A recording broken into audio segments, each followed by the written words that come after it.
Good morning. Again, this is Coach David Halal. Today we are continuing with the dating videos. Um, yes, as I was saying, that God, gave Adam Eve and Eve Adam, and they became one in this relationship that God put there. Yes, they were together. They were committed to one another. There was no diamond ring. She didn't want the biggest rock that there was in the garden, the biggest jewelry. We know that's all for commercial now in America and everything. And Adam did not get on his knees to ask Eve to marry her. They fell in love and they live, in the garden and but there's a lot of things going on. There's a lot of garbage, for commercial, for people to make money. Uh, so we have to be careful not to get entrapped, to get entangled in these things. Like if he doesn't buy me the biggest ring, he don't love me.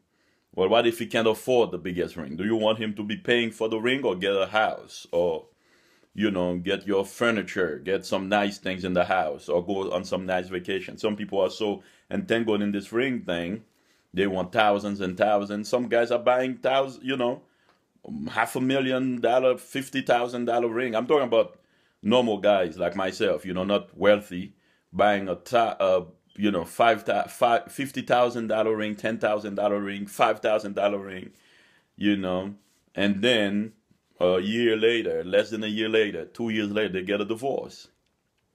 It's ridiculous. Now, all right. God will never give you a gift that will replace his presence. Now, you must understand that while you're looking for a mate, while you're looking to date, you got to be careful not to fall into the trap of, the moment you find a person, you forget about your creator. Your mate, the woman or the man that God gives you, is a gift. Is a gift. And this gift is given to you to protect your focus, to help you focus, to help you not only to help you focus, but to reduce distraction, to reduce distraction, and to create a climate of protection, to protect you, to keep you focused, so that way you don't be looking everywhere. Because once you find that mate, now you all of a sudden you become focused. Often creates blindness. Whenever you focus on something or someone, then you can see other people.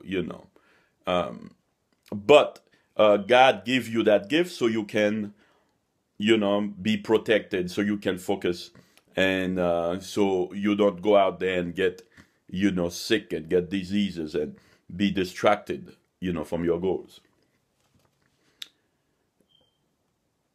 I'm going to give you some suggestion of how you should, how you say that, think twice. Think twice before you get married. Then I'll tell you about how to get a woman too later on. But let's talk about that, because some people already, already have a boyfriend or a girlfriend. Some people already have a fiance about to get married. You should think twice if you do not possess a passionate desire to give to them. Because the proof of love is the desire to give.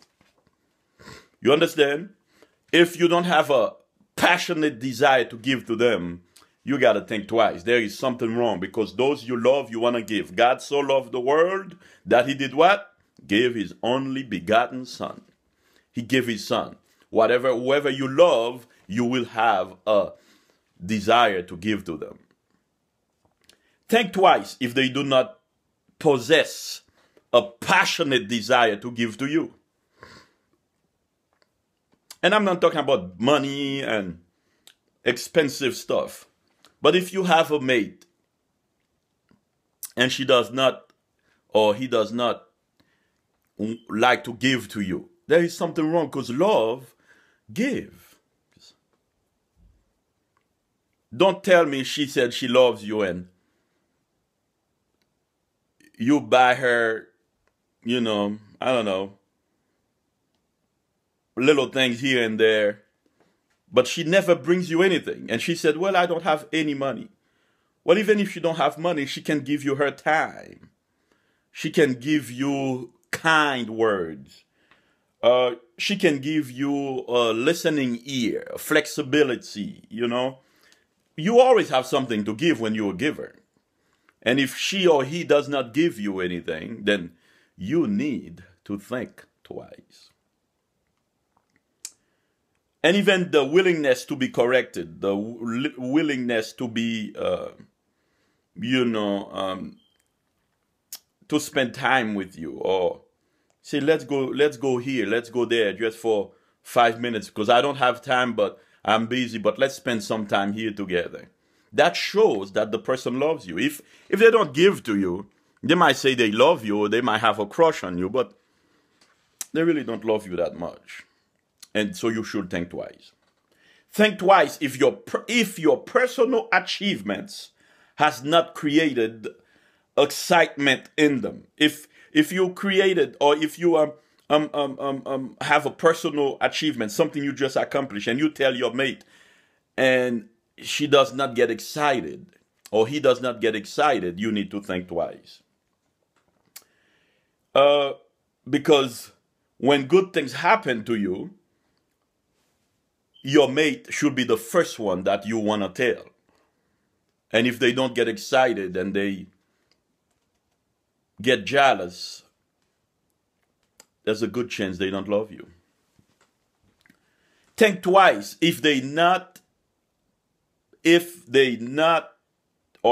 have not been captivated by what has captivated you. If something, like if all of a sudden you've become captivated with, with church, with God, with your job, with certain things that excites you, that you love to do,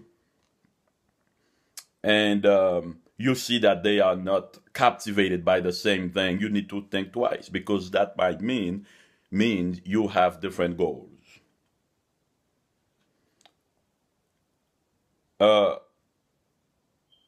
You cannot know a human being, and especially a man, by studying him. But you can know them by studying their obsession, the things that they love to do.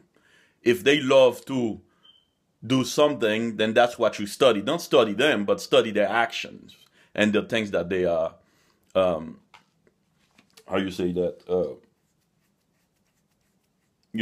obsessed with, things that they love to talk about or do. Think twice if you have lost your desire to impress them, or if they have lost their desire to impress you. If you have a girlfriend or somebody you're talking to and they say they love you or they like you or whatever, and they never impress you. They could care less what you think of what they wear or how they look. Yeah, you might want to think twice. If you have lost the desire, And a lot of times, married man or married woman, early in the morning, or in the morning before the husband go to work, while he's leaving the house, the wife would stand in front of the door with a coat, or with a, dress or gown, nightgown, missing buttons, breakfast stains all over it, her hair in rollers, and the husband is leaving the house, And his last image of his wife leaving the house is her looking jacked up. And he's going to work to an office that has, of course, these ladies, they come to work, they're smelling good, they're looking good, they're looking beautiful. And they right there. Right there at work, he's gonna spend 8 to 12, 16 hours the entire day with a bunch of beautiful ladies walking around clean, smelling good. And his wife, not smart enough, wise enough, waving her husband goodbye, looking all messed up. If your wife and or your husband have lost the desire to impress you, if your boyfriend has lost the desire to impress you, you need to think twice before you marry them. And the last thing I'd like to say, the sixth thing I'd like to say before I end this second part of this video is, think twice if they have if they never ask quality questions concerning your greatest dreams and goals. If they stop talking about your dream, if they don't care what your dream is, they don't ask you, they could care less if you make it or not, don't marry them. Because a lot of us, end up marrying the wrong person because we have projected our own fantasy upon them. We see them, oh my goodness, I'm going to have beautiful kids, I'm going to have beautiful house, this girl is beautiful, I'm going to make, sweet love, and, she is sexy and this and that. And